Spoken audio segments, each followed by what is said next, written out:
I'm here with Connor Zilisch. He's probably in a couple of years going to beat your favorite NASCAR driver.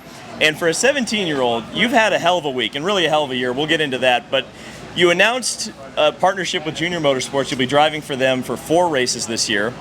You announced yesterday, or this morning, that you will be driving in the NASCAR Truck Series with Spire Motorsports in the 7 truck, which, if I remember correctly, is one of the best trucks in the field. And you were on the wrong end of one of the closest finishes in motorsports history today. Just an average day in the life for Connor Zilisch, right? Yeah, it's been a wild past few months for me, and especially this week. My phone's been blowing up, and a lot of stuff's been happening, but it's all really cool, and it's exciting for me. It's what I've always dreamed of doing, being a professional race car driver. So getting to live that dream out is pretty cool. Yeah. So let's talk a little bit. Let's go all the way back to the beginnings. When did you know that you wanted to pursue this as a career? Yeah, it was probably in 2017. I won my first world championship. I went there. And kind of had the hopes of making the A main, finishing in the top 30. And when I went there and won, that's kind of when I realized, wow, maybe I am talented and I can do something with this. But it's been a long journey, and I've been racing for as long as I can remember. So it's always been my passion. But yeah, when I was 11, I realized maybe I can make a career out of this. So 6 years later, here you are. You've got NASCAR teams knocking down your door. You're a Trackhouse development driver as well with Chevrolet. You are racing here in LMP2, doing double duty with MX5. I mean, you're driving pretty much everything you can get your hands on.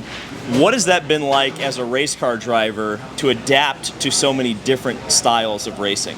Yeah, it's really cool, and I kind of point to guys like Kyle Larson who can get in anything. He's running the Indy 500 this year, and races sprint cars during the week, and wins in the Cup Series on Sundays. So that's the kind of guy that I want to be like. I don't want to be known for just being a NASCAR driver. I still want to be able to do stuff on off weekends. Not that there's a lot in the Cup Series, but whenever I'm not doing anything on the NASCAR side of things, I always want to come back to what is technically my roots, and is the IMSA paddock, and maybe one day do some open wheel stuff, and that's kind of what I enjoy. I don't like saying no to opportunities, and I just want to race whatever I can get in, and that's what I feel like makes me a better race car driver.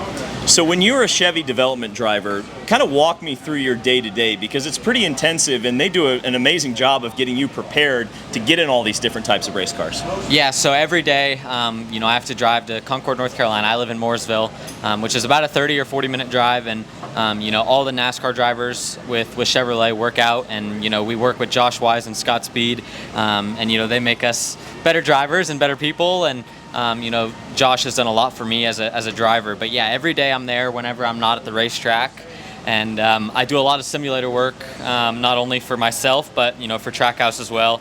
They have a lot of time in those simulators, and not always can Ross and Daniel get in there. So I take advantage of that and make the most of it. It's been really helpful for me to be a part of Trackhouse, and have those guys to lean on and learn from. But it's a busy life. There's never a day that goes by that I'm not doing something, but it's exactly what I want to be doing. Let's talk about that partnership that you have with Trackhouse. I mean, how did that come about? Certainly Justin Marks. That's Justin right now. Yeah. That's Justin right now. Certainly Justin Marks is a forward thinker in this sport. We've seen it already just in the short time that Trackhouse has been an official racing team.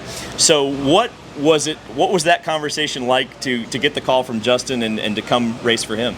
Yeah, I've known Justin for a while now. He owns Trackhouse Motorplex in Mooresville, North Carolina, and that's kind of where I grew up racing, where Kyle behind the camera, he spends a lot of time with Kart Chaser. So, I kind of knew him through the connection there, and over time that I started winning races and continuing to be successful, and Justin appreciates all the karting kids and what they do, and that's kind of rare in the NASCAR world, right? Most of the guys come from late model racing or sprint car racing, so he sees things a little bit differently than other team owners may see things, and I think that really helped me, and it finally really came together.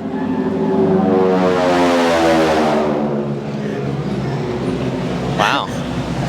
It finally really came together. We were teammates in at VIR for my first Trans Am TA race, and I ended up winning that race by I think 46 seconds. And after that, things began to get serious between the two of us, and he wanted to sign me to a long-term contract, which dream come true for me, and gives me the opportunity to hopefully one day race in the Cup Series and live out my dream of making a career in the sport. So really thankful for the opportunity, but the work's not done yet, and I still got a lot of work to do before I can get to the top.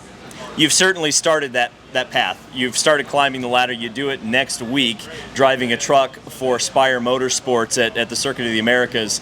Certainly, I would say in your wheelhouse, something that I think you're probably feeling pretty confident going in. We know that's one of the best trucks in the series. Kyle Busch proves it when he jumps inside of that thing. Corey LaJoie running up at the front end at Daytona. So you, Connor Zilisch, a rookie, 17 years old, but you're such a good road racer. How do you set an expectation that you can be satisfied with in your first NASCAR Cup Series or Truck Series start? Yeah, I think the biggest thing for me is not going to be making mistakes. I'm pretty confident that I'll have the speed to, be at the front and compete for the win. But pit road and restarts, those guys race a lot differently than what I'm used to. Even though I say that, but the MX5 Cup racing's pretty dang wild. So who knows if it'll be more crazy than that? But from everything I've read on Twitter about the guys tweeting after they get wrecked and whatever it may be, the Truck Series seems pretty crazy. So like I said, I think the biggest thing is just going to be executing. I don't need to be at 100%. I don't think. I feel like I can be successful driving at 98 or 99% and just not making a mistake. But it's going to be a tough challenge for sure. The truck's way different. We're not allowed to test, so the 15 minutes of practice that I get is going to be my first time in the car. Oh my God. It's still a challenge, but I'm really confident in my truck and the team I've got around me. Another big phone call that you got recently was from the man, Dale Earnhardt Jr. I mean, most drivers and even us media people now dream of getting that call. So, Connor, what was that like to get the call from Dale Jr. to join Junior Motorsports? Yeah, it was really, really cool. Dale is such a good guy, such a good guy for the sport, right? He makes the sport a better place, and he just wants what's best for the people around him and the community, and getting the opportunity to race for him and his Xfinity team is going to be super, super cool, and obviously a very successful team as well. This year when I'm racing my NASCAR starts, the car is likely not going to be the factor holding me back. It's going to be the driver. So I'm really excited for my multitude of starts that I'm having in the NASCAR National Series this year. Junior Motorsports, Spire.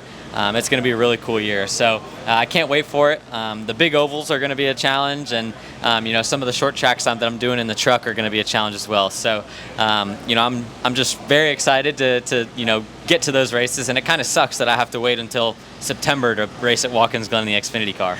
You've got plenty of things to keep you busy, though. In particular, this beast behind us. I mean, it's a great-looking machine, I would say, the Oreca LMP2 car, and one that you have already had quite a bit of success in and kind of went viral on Twitter with winning the Rolex 24 Hours at Daytona. So let's talk about that first. Let's take us back to the Rolex, and when did you realize, oh my God, we're going to win this thing? It first hit me with like 8 hours to go when we were leading. I was like, damn, we're 2/3 of the way through this race and we're leading. I was like, but then I thought about it. I was like, 8 hours. Like, I've never even raced an 8-hour race before. So then I was like, okay, Connor, chill out. And then with like 2 or 3 to go, when I got in the car and I was leading, I was like, holy cow, like, we can win this race. And then when I got out and Christian got in, I was like, I couldn't even watch. Like, I had to go back to the motorhome and chill out for a little bit to get my heart rate down, and then I came back with about just over an hour, and it was the most stressful hour of my life, and probably the longest hour of my life as well. But that was that one's going to be hard to top on my win sheet. But so cool, and to do it when my first WeatherTech start, to win the Daytona 24-hour, something that guys dream of winning and their motorsports career, and I won it at 17 is really special to me, and hopefully the first of many Rolexes that I'll get. Now, this Oreca 07 chassis, almost completely the opposite of the machines that you're typically in, the Trans Am cars, the Cup cars, the ARCA car.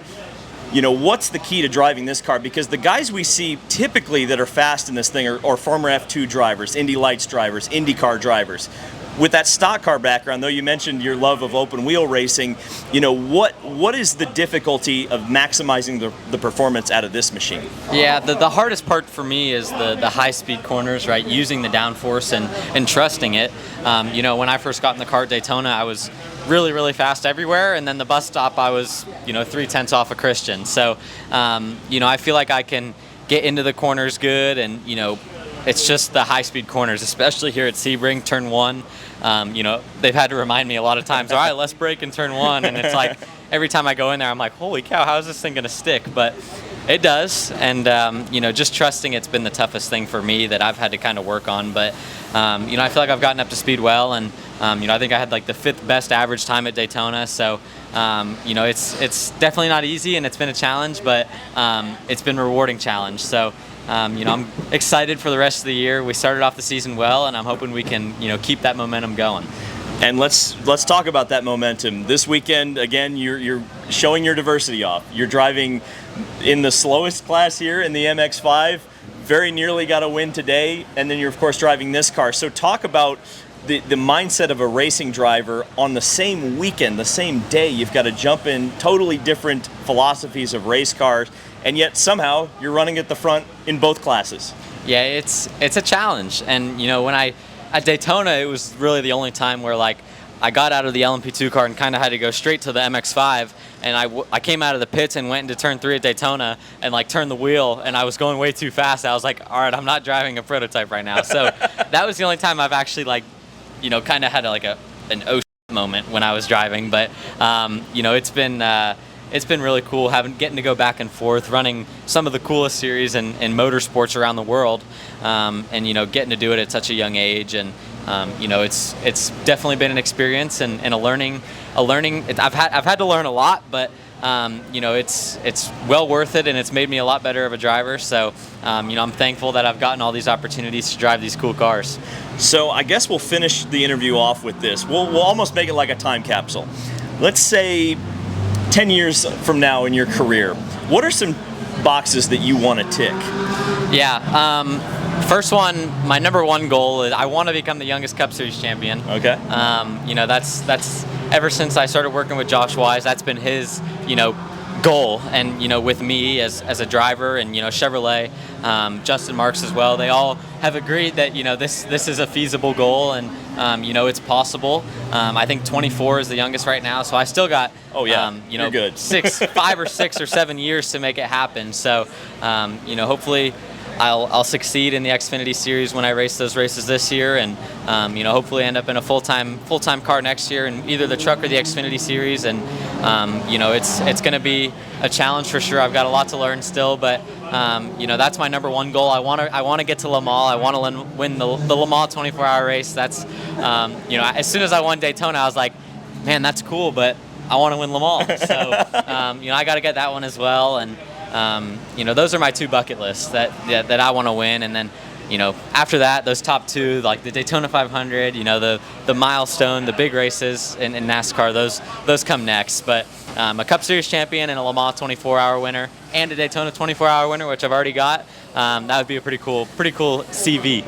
I would agree with that. Connor Zilisch, remember that name, because in his own words, Cup Series champion, Le Mans champion in the future.